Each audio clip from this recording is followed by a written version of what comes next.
Hey guys, it's day 121 of being a boy, and good news, I didn't get raped yesterday!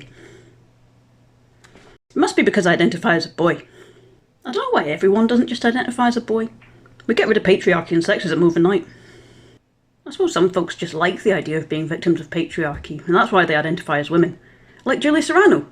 In her seminal text Whipping Girl, she fantasises about being sex trafficked by loads of men. Great book, by the way, it really affirmed my trans identity, because I've never thought like that in my life! So obviously I don't have a lady brain.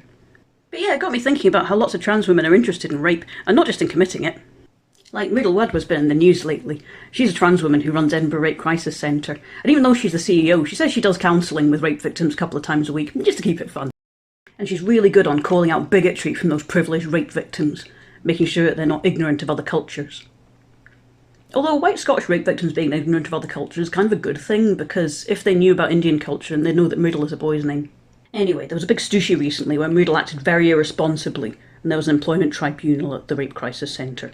One of the staff had a 60-odd-year-old TERF show up in crisis, having been raped, and she only wanted to speak to assigned female at births. Now, there is actually an assigned female at birth only rape crisis centre in Edinburgh, Byra's Place, started by the Wizard Lady, but Mridul's policy was to send her away without even telling her they existed. So her policy led to a dangerous TERF running around loose, and going to all the different rape crisis centres and sexual violence services, potentially asking them violent questions. So Mridul has put other trans folks in danger of being questioned by a privileged rape victim, and she didn't even bother to show up to the tribunal to explain herself and her policy. And even after the tribunal ruled against her policies, she's still the CEO of the Edinburgh Rape Crisis Centre.